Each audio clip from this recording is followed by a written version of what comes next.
되셨죠? 자, 지난주 말씀대로 이 죄의 세력과 싸우면서 승리하는 한 주간이 되셨을 줄로 믿습니다. 우리가 지난주에는요, 이 가인에게 너는 죄를 다스려라 라고 말씀하시는 이 하나님의 마음에 대해서 나눴죠. 죄의 세력이 나를 지배하게 될 때에 하나님이 주시는 복과 은총을 다 뺏겨버리기 때문에 이게 작은 죄라고 할지라도 그 죄의 세력이 틈이 되어서 그게 들어와가지고 견고한 진이 되지 않도록 어떻게 해요? 성령의 소욕을 따라서 행하라 라는 말씀을 나누었습니다. 기억하십니까? 그러니까 작은 죄를 가볍게 여기지 말고 죄의 세력이 우리 마음에 견고한 진이 되도록 그것을 허락하지 말아야 돼요. 그건 내 책임이에요. 따라서 내 책임이다. 견고한 죄는 결국에는요, 내가 허락한 거예요. 그래서 계속 부어주시는 하나님의 은총과 축복을 우리가 그 복을 가지고 가야지 견고한 진을 가지고서는 가면 안 된다는 거죠. 하나님 복과 은총 가운데 하나님 뜻을 이루는 삶을 사시는 분들이 되길 축복합니다. 하나님은요, 계속 기회를 주세요. 계속 회복할 수 있는 기회를 열어주세요. 그런데 우리가 이 하나님의 은혜의 손길을 거부하고 자꾸 육체의 자기의 욕심대로 행하면 어떻게 되겠습니까? 하나님이 억지로 막 우리를 죄짓지 못하도록 막 팔 묶어놓고 막 다리 묶어놓고 너 죄 못 져 이렇게 하지는 않으신다는 거예요. 사랑하는 여러분, 신앙생활은요, 하나님 마음대로 나를 조종하시는 게 아니에요. 어떤 사람들은 내가 열심히 믿고 신앙생활 하면은 막 마음대로 못하고, 아니요, 여러분 마음대로 다 하시잖아요. 교회 다녀도 예수 믿어도 하나님 우리를 막 이렇게 막 로봇 조종하듯이 내 마음대로 못하게 조종하시는 게 아니라는 거예요. 오히려 신앙생활은요, 믿음으로 하나님을 따르기로 결정하고 그렇게 생각하고 말하고 행동하는 것을 따라합시다. 선택하는 거다. 신앙생활은요, 내가 선택하는 거예요. 아멘. 내 마음대로 생각하고 내 뜻대로 결정하고 살면서 하나님 왜 안 도와주시냐고 하는 것은 여러분 신앙생활이 아니에요. 그러니까 아직도 자기중심적인 생각과 태도를 가지고 하나님을 따라가려고 하는 건 이건 워킹하지 않는다는 거죠. 신앙은요, 하나님 중심의 삶입니다. 하나님의 말씀을 듣고 그 말씀대로 순종하는 게 신앙의 기본이에요. 아멘. 하나님의 말씀을 믿고 그렇게 살기로 결정하고 선택하고 살아갈 때, 때로는 이게 세상의 방법과 다를 수도 있고요, 고난이 올 수도, 역풍이 불 수도 있지만 그 말씀의 인도를 따라서 우리가 생명의 길로 가게 된다는 거죠. 아멘. 오늘도 이 하나님의 말씀을 듣고 순종하면서 그 말씀의 인도를 따라 생명의 길로 가는 분들이 되기를 축복합니다. 그때 하나님의 진짜 복과 은총을 누리면서 하나님 뜻 이루는 삶을 살게 되는 거예요. 옆에 있는 분들에게 하나님 뜻 이루는 삶 사십시오. 자, 옆에 있는 분 다시 한번 그 전에 듣고 순종하세요. 아멘. 듣고 순종하고 주님 뜻대로 사는 거예요. 안 듣고 안 순종하고 주님 뜻대로 못 삽니다. 아멘. 자, 오늘 이걸 기억하면서 오늘 말씀을 같이 나누기 원하는데요, 말씀의 제목은 따라합시다. 가인의 반응. 예, 가인의 반응이죠. 가인을 향해서 하나님 뭐라고 말씀하셨어요? 너는 죄를 다스려라 말씀하셨죠. 죄의 소원은 있을지라도 죄를 너는 다스려야 된다라고 하시는 이 하나님의 사랑이 담긴 경고 또는 책망의 메시지에 대해서 가인이 어떻게 반응했는지 오늘 한번 살펴보기를 원해요. 그러면서 뭐예요? 나를 돌아봐야죠. 아멘. 자, 본문 말씀 창세기 4장 8절과 9절 말씀 읽겠습니다. 시작. 가인이 그의 아우 아벨에게 말하고 그들이 들에 있을 때에 가인이 그의 아우 아벨을 쳐 죽이니라. 여호와께서 가인에게 이르시되 내 아우 아벨이 어디 있느냐? 그가 이르되 내가 알지 못하나이다. 내가 아우를 지키는 자니까. 자, 8절에서 가인이 아벨에게 말을 하고 그들이 들에 있을 때 이 상황을 생각해 보면요, 가인이 아벨을 부른 거예요. 아벨, 컴온, 얘기 좀 하자. 그래서 이제 아무도 없는 데로 이제 데리고 가는 거죠.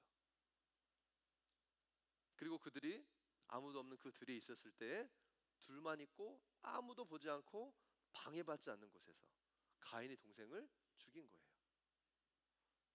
그럼 가인이 실수로 동생을 죽인 게 우발적인 살인이 아니었다는 거죠. 하나님은 가인한테 그렇게 안 되도록 미리 경고하셨어요. 근데 가인이 하나님의 그 말씀을 받아들이지 않은 거죠.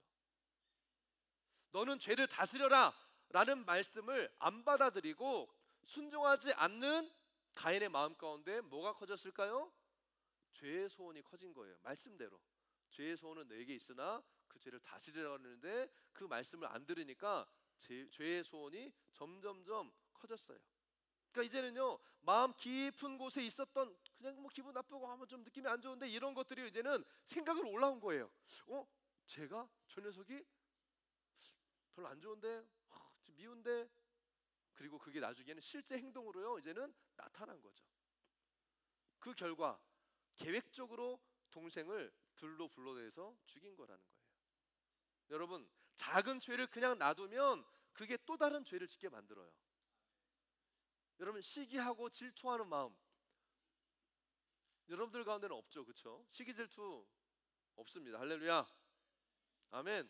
근데 만약에 우리 안에 시기 질투하는 마음이 들어오면요, 그걸 그냥 놔두면 안 된다는 거예요. 시기심은 못마땅하는 마음, 시기심이 일어나면요 그 사람을 볼 때 못마땅하는 마음이 생겨요. 그냥 왠지 모르게 싫어, 불만스러워져, 그 사람만 보면.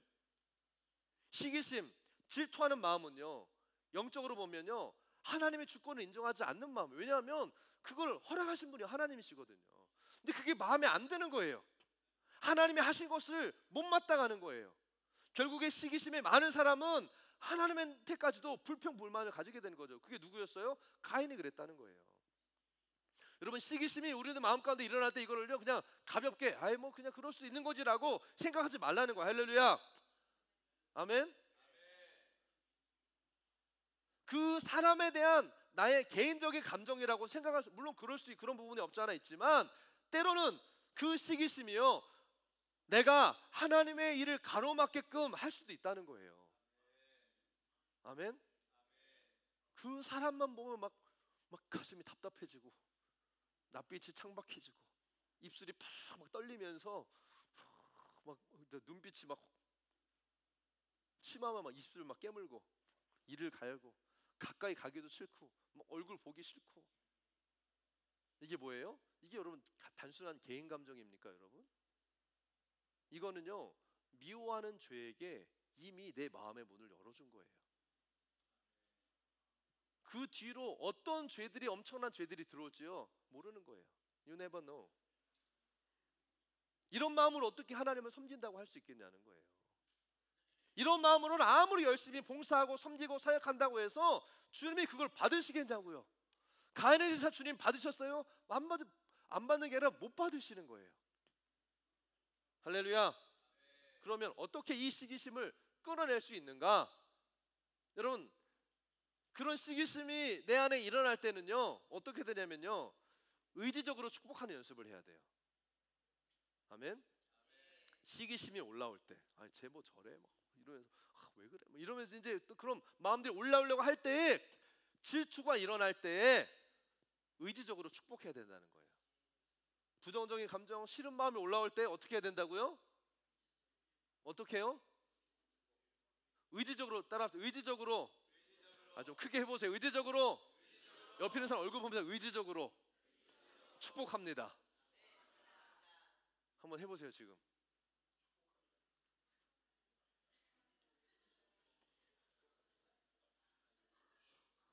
얼굴 찡그리면서 축복합니다 할 수 없잖아요.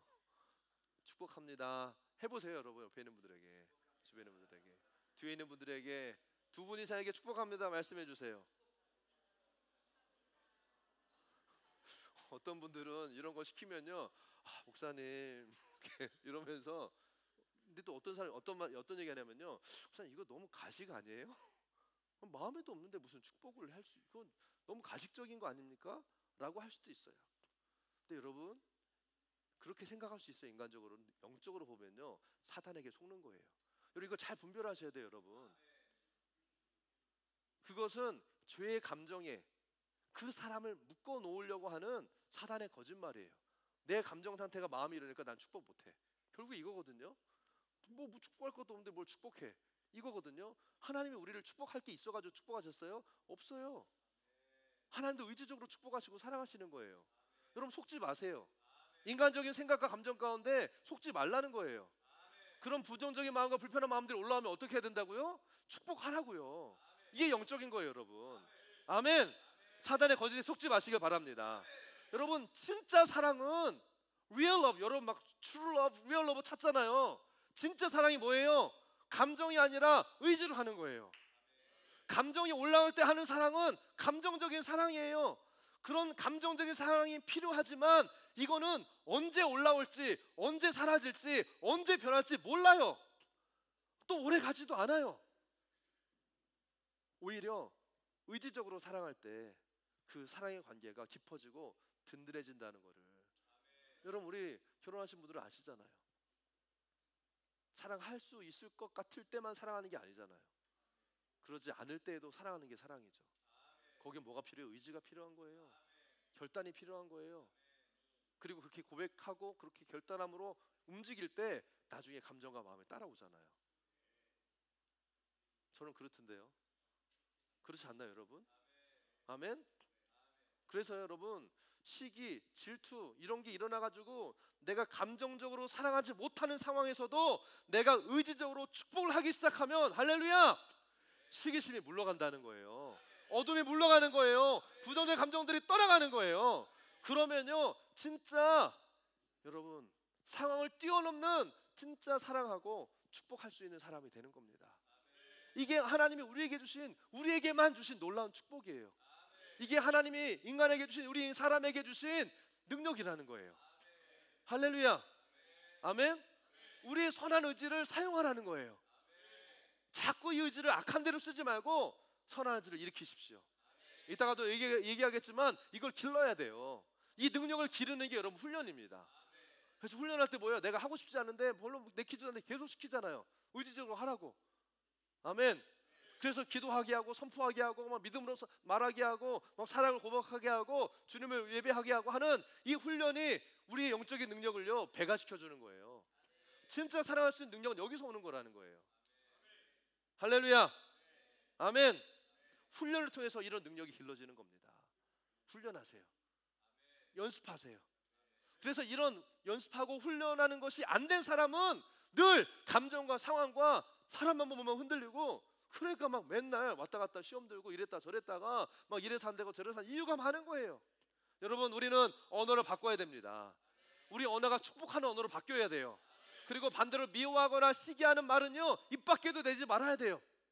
부정적인 말 입 밖에도 내지 말기를 바랍니다. 그래서 어떤 영적인 어른들은요 그냥 어떤 힘든 상황 가운데 있으면 그 조약돌을 입에다 물고 다니신다잖아요. 그 말이 안 나오게 하려고.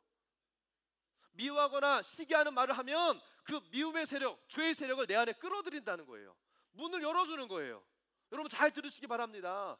여러분 가인의 마음에 시기심이 들어왔을 때, 분노가 들어왔을 때 하나님 뭐라고 하셨어요? 다스려라. 다스려라.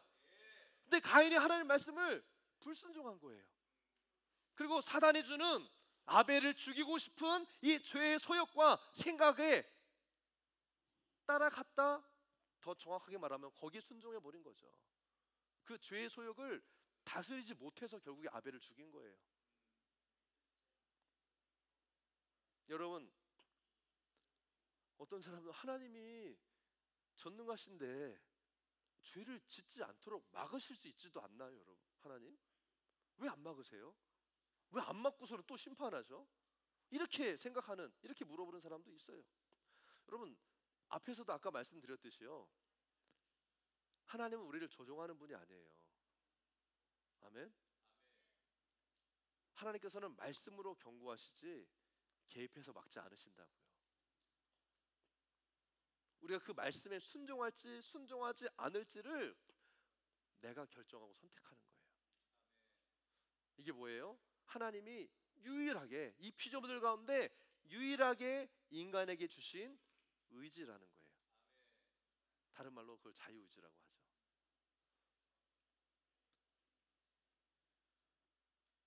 이 의지가 선한 의지가 될 수도 있고요 악한 의지가 될 수도 있는 선택은 다른 사람이 해주는 게 아니에요. 리더가 해주는 게 아니에요. 부모님이 해주는 게 아니고 목사님이 해주는 게 아니라는 거예요. 그 선택은 내가 하는 거예요. 아멘. 하나님은 말씀하시는 분이세요. 그 말씀이 능력이에요. 아멘. 그 말씀을 전하고 그 말씀을 가르치고 그 말씀이 들리도록 해주는 게 부모이고 리더이고 하나님 우리에게 주신 영적인 권위자라는 거예요. 그런데 그 선택은 누가 하는 거다? 따라서 내가 하는 거다. 더 크게 내가 하는 거다.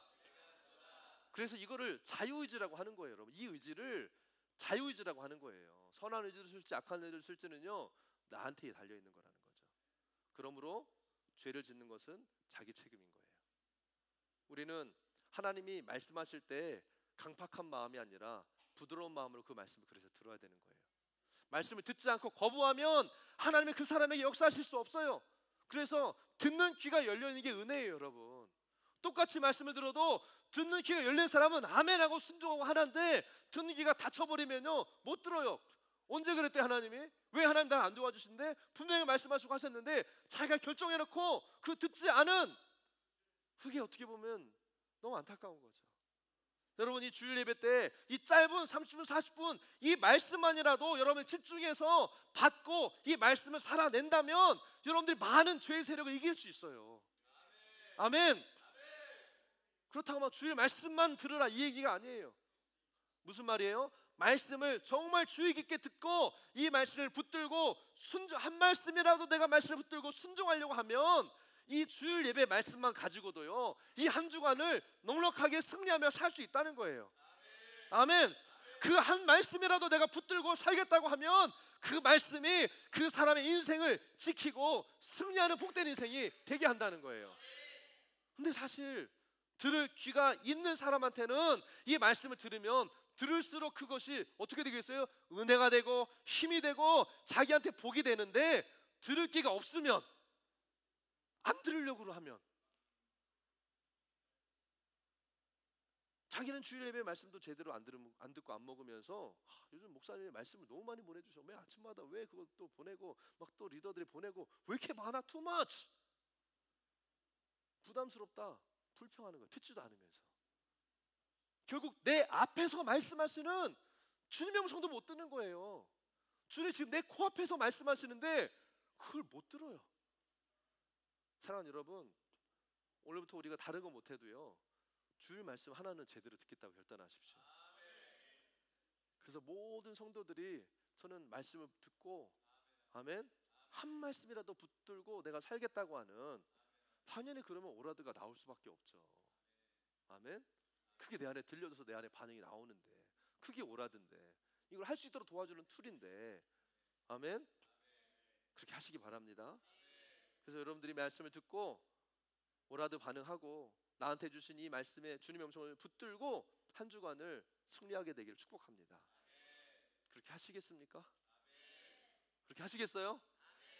아멘. 옆에 있는 분들이 물어보세요. 그렇게 하겠습니까? 분명히 대답을 들으세요. 아멘. 만약에 어른들은 뭐 여기 그런 별로 안 계시지만 오라드가 안 되면요 주일 말씀에서 받은 은혜를 스몰 처치에서 나누세요. 아니 그리고 음성으로라도 그냥 녹음할 수 있잖아요. 짧게라도 1분이라도 오늘 말씀 들었는데 이런 은혜가 있어서 이렇게 하겠습니다. 음성으로라도, 아니면 글로라도, 오라도 막 딱딱딱 안 해도 되니까 글로라도.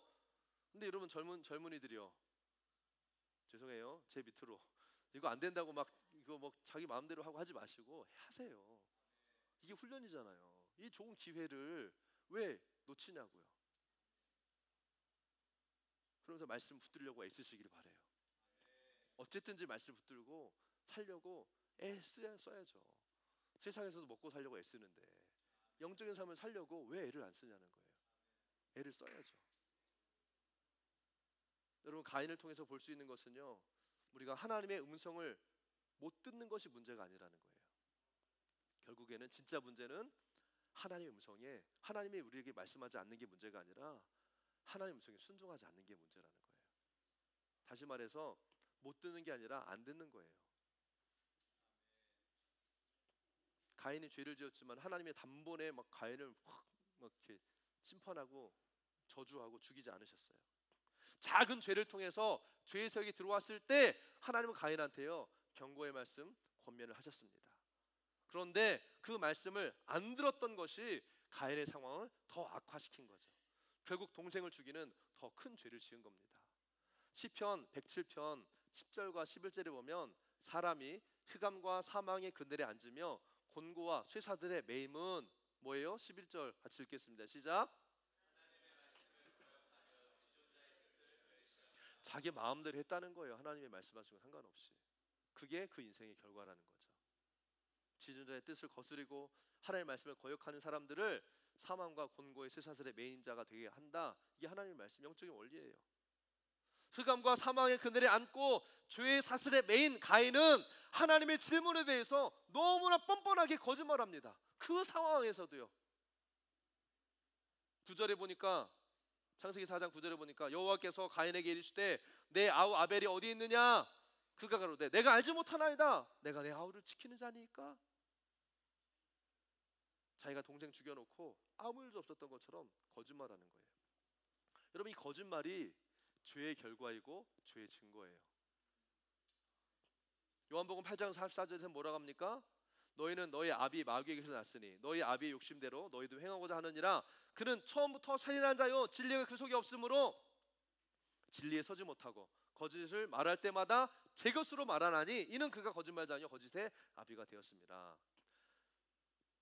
사단이 거짓말자이고요 거짓의 아비라고 그랬어요.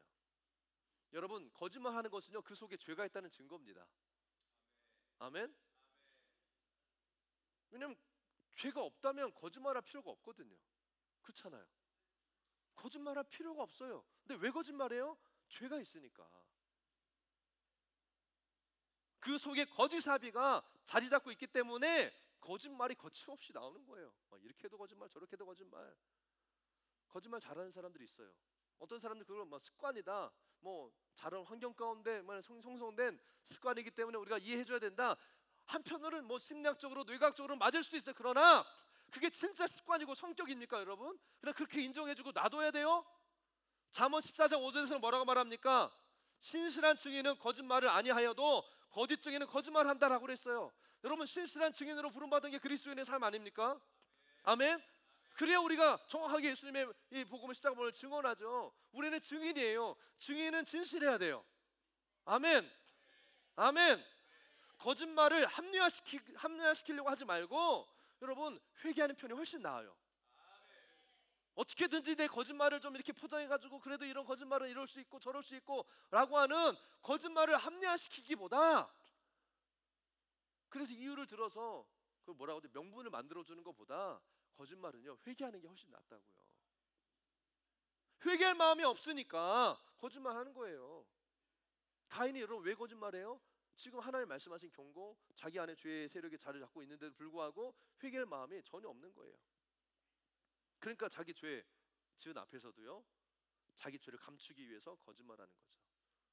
지금 가인이요 점점 강팍하고요 완고해지고 있어요. 보이십니까? 하나님의 말씀을 거역하고 회개할 기회를 놓치면 마음이 굳어지는 거예요. 그냥 굳어지는 게 아니에요, 여러분. 쟤 때문에 누구 때문에가 아니라 내 안에 죄의 세력을 해결하지 않으면 마음이 굳어지기 시작하는 거예요. 왜 우리의 마음이 부드러워지지 않습니까? 왜 내 마음이 부들부들하지 않고 늘 강팍하고 늘 힘들고 늘 딱딱해지냐? 결국엔 내 안에 죄 때문에 이게 그렇게 되는 거예요. 그래서 양심의 감책도 못 느끼고 죄의식이 사라져요. 당연히 내가 이렇게 해도 되는 거 아니야? 난 이유가 있어. 피해의식 가운데 들어가 버리는 거죠. 죄를 지으면서도 아무렇지도 않게 당연하게 당당하게 잘못된 거는 같지만 어쩔 수 없어. 그리고 그냥 머물러 있는 거예요. 어떻게 돼요? 그러면 점점 더 회개가 어려워지는 거예요. 이런 사람 회개할 수가 없어요. 하나님의 음성을 듣고도 돌이킬 기회가 없는 거죠. 성령은 정직하지 않은 사람에게 임하지 않습니다. 거짓의 영은 사탄의 영이에요. 성령님은 거짓의 영과는 함께하지 않으세요. 거짓말도 여러 가지가 있죠. 있는 것을 그대로 말하지 않는 것도 거짓이에요. 부끄러운 거, 잘못한 건 축소시키고 잘한 것만 부풀려 말하는 것도 거짓말이에요. 있는 것을 없다고 부정하는 것도 다 거짓말에 속하는 거죠. 성령님은 거짓의 영, 사단의 영광을 함께하지 않으세요.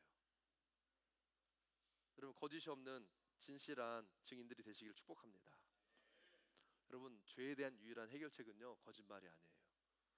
죄에 대한 유일한 해결책은 회개입니다. 아멘. 여러분, 회개의 핵심은 뭐예요? 회개의 핵심은 죄사함이에요. 아멘. 회개의 결과는 죄사함이에요.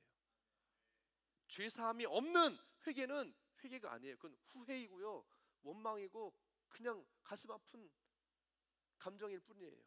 진짜 회개를 통해서 죄에서 자유하게 되면요, 기쁨과 평안함이 일어납니다. 하나님 십자가의 사랑이 내 안에 깊이 들어오게 돼요. 할렐루야. 정말 어떤 사람들은 미친 사람처럼 하나님을 더 사랑하는 거예요. 정말 미치도록 주님 사랑하는 사람이 누구예요? 죄사함을 받은 사람. 아멘. 사랑이 빠져버리는 거예요. 여러분, 주님도 사랑하기 원하십니까? 우리 안에는 죄를 회개해야 돼요. 이것은 죄 잘못한 것을 잘못했을 이게 아니라 이 회개의 목적은요, 죄사함이라니까요.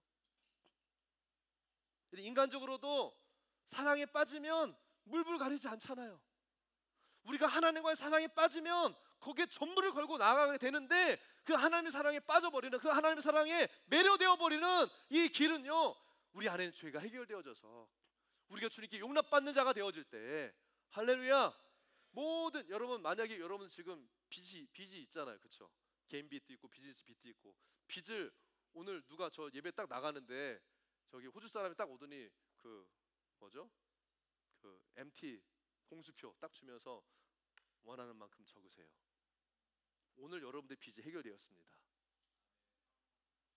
얼굴 표정이 빚이 없으신가 봐요, 다들. 빚이 해결된다면 여러분 어떻겠어요? 프리덤, 자유 아니겠어요? 죄사함이 그거예요. 죄 빚이 끝나버린 거예요. 우리를 묶고 있고 우리를 늘 괴롭게 했던 그 채무자가 더 이상 나에게는요, 영향을 줄 수 없는 거예요. 이게 죄사함이에요. 이게 회개를 통해서 주어지는 하나님 은혜라는 거예요. 할렐루야. 아멘. 그게 신앙생활이고 그게 자유함이에요, 여러분. 돈에 대한 얘기가 아니에요. 죄에 대한 자유함이에요. 용서받은 사랑. 더 이상의 뭘 더 바라겠어요, 여러분. 여러분, 근본적인 하나님의 사랑은요, 십자가에 달려있는 거예요. 이게 진짜 아름다운 신앙이고요, 주님과의 친밀한 신앙이 여기서 일어나기 시작하는 거예요. 아멘. 내가 더 많이 드리고 더 많이 섬기고 더 많이 수고해야 하나님을 사랑하는 게 아니라, 그건 우리가 주님을 사랑하는 우리 삶의 헌신이고 열매이고 그 사랑이고요, 진짜는요, 회개를 통한 죄사함을 얻어야 돼요. 그래서 십자가는 사랑이고 복음은 십자가라고 얘기하는 거예요. 사랑하는 여러분, 십자가는 죄사함이에요. 죄사함이 있어야 죄 문제가 해결되는 거예요. 눈물 쏟고 가슴 치고 죄를 깨달았다고 해서 회개한 것이 아니에요. 가룟 유다도 눈물을 흘리면서 후회했어요. 죄의 그 줄기만 잘라내면 나중에는 그 죄가 또 자라요. 죄의 뿌리가 해결되지 않으니까. 죄가 약화될 수는 있지만 죄의 뿌리가 살아있어서 비슷한 상황을 만나면 또다시 살아 움직이는 거예요. 그러나 진정으로 회개한 사람은, 죄의 사함을 받은 사람은요, 자기 주장하지 않아요. 여러분, 죄 사함의 체험이 있어야 됩니다. 이런 체험이 있는 사람만이 바울처럼 돌로 맞아 죽을 순간에도요, 하나님 믿을 수 있는 거고요. 고린도전서에서 사도 바울이요, 하나님의 사랑이 나를 강권하시도다. His love compels me. 그분의 사랑이 나를 강권하신다라는 고백이요, 나오게 되는 거예요. 하나님의 사랑을 경험한 사람은 상처받고 기분 나쁘다고 교회 안 나오고 이러지 않아요. 참된 회개는 내가 죽는 겁니다. 내가 죄에 대해서 죽는 거예요. 죄가 더 이상 나를 주장할 수 없게 되는 거예요. 아멘. 로마서 6장 말씀에 뭐라고 말씀합니까? 우리가 죄에 대해서 죽었고 하나님 앞에서 다시 살았다. 그래서 뭐라고 그래요? 그런즉 우리가 무슨 말을 하리요? 은혜를 더하게 하려고 죄에 거하겠느냐? 그럴 수 없느니라. 죄에 대해 죽은 우리가 어찌 그 가운데 더 살리요? 아멘. 우리는 이 기쁨과 감사함으로 천국을 미리 소유하며 사는 자가 되는 거예요. 이런 사람들이요, 다른 사람이 나를 어떻게 대하든 그게 무슨 상관이 있겠어요? 하나님이 나를 사랑하시는데, 하나님 나를 받아주셔, 하나님 나를 용납하셨는데, 사람이 나를 무시하고 사람이 나를 어떻게 하든 그게 무슨 상관이에요? 사람한테 받는 인정, 사람한테 받는 상처, 이게 의미가 없어지는 거예요. 이게 바로 죄산 받은 진짜 자유하게 된 사람의 모습인 거죠. 이것이 하나님을 만나고 십자가의 은혜를 경험한 사람의 모습이고요. 이게 변화된 삶인 겁니다. 이러한 영적인 실제를 살기 위해서요, 우리가 성령님을 계속 초청하고 성령님을 체험해야 되는 거예요. 뭐 특별한 집회에서나 막 이런 은혜를 경험하는 이게 아니에요, 여러분. 어떻게 해요? 하나님의 인자가 있는 곳에서 하나님을 만나기를 구하고 기도하세요. 아멘. 거기에서 이 죄 사함의 은혜를 경험하는 거예요. 그래서 회개하고 돌이킬 때 자유함이 일어나는 거예요. 여러분 정말 진실하게 성령님을 만나고자 하는 마음으로 기도하면 견고한 진이 파쇄되고 죄의 사슬이 끊어지고 하나님을 만나고 살아나는 역사가 일어납니다. 아멘. 요한일서 1장 8절부터 10절입니다. 함께 읽읍시다. 시작. 만일 우리가 죄 없다 하고 말하면 스스로 속이고 또 진리가 우리 속에 있지 아니할 것이요, 만일 우리가 우리 죄를 자백하면 그는 미쁘시고 의로우사 우리 죄를 사하시며 우리를 모든 불의에서 깨끗하게 하실 것이요, 만일 우리가 범죄하지 아니했다 하면 하나님을 거짓말하는 이로 만드는 것이니 또한 그 말씀이 우리 속에 있지 아니하니라. 정확하게 오늘 가인의 이야기를 하고 있어요. 회개는 나의 죄와 연약함을 고백하고 나의 죄를요 예수님께 전가시키는 거예요. 아멘. 지우개를 지우듯이 지우는 게 아니에요. 이 죄를 예수님께로 보내버리는 거예요. 아멘. 그래서 그분이 폐하시는 거예요. 이게 얼마나 놀라워요. 그냥 어쩌다가 없어지는 게 아니에요. 죄가 사라지는 게 아니에요. 그러나 그 죄의 값을요 예수님이 지불하시는 거예요. 이것을 믿는 것이 믿음이고 이것을 받아들이는 그 믿음이 우리를 자유케 하는 거예요. 그래서 우리가 죄로부터 너는 자유케 되었다라고 하나님께로부터 인정받고 선언을 받게 되는 것입니다. 인간적인 후회, 감정적인 후회는요 내 안에서만 일어나는 일이지만 회개는 뭐예요? 하나님과의 관계 안에서 내가 죄사함 받고 자유케 되어지는 거예요. 아멘. 하나님 앞에서 일어나는 일이에요. 후회는 내 안에서 일어나는 거예요. 죄사함은요 하나님 앞에서 일어나는 일이에요. 우리 환경과 상황을 바꾸는 능력인 거예요. 아멘. 그래서 이것이 죄의 세력을 이기고 승리하는 영적인 삶의 비결인 거예요, 여러분. 아멘. 제가 조용조용히 얘기하지만 너무 중요한 겁니다. 깨워서 들으십시오. 이게 예수를 믿는다는 것에 대한 가장 기초이고 스타팅 포인트, 시작점이에요. 여기서 시작하는 거예요. 오늘 말씀을 통해서 여러분들의 영적인 눈이 열려지고 새로운 삶이 시작되기를 축복합니다. 우리 예배팀 올라오세요.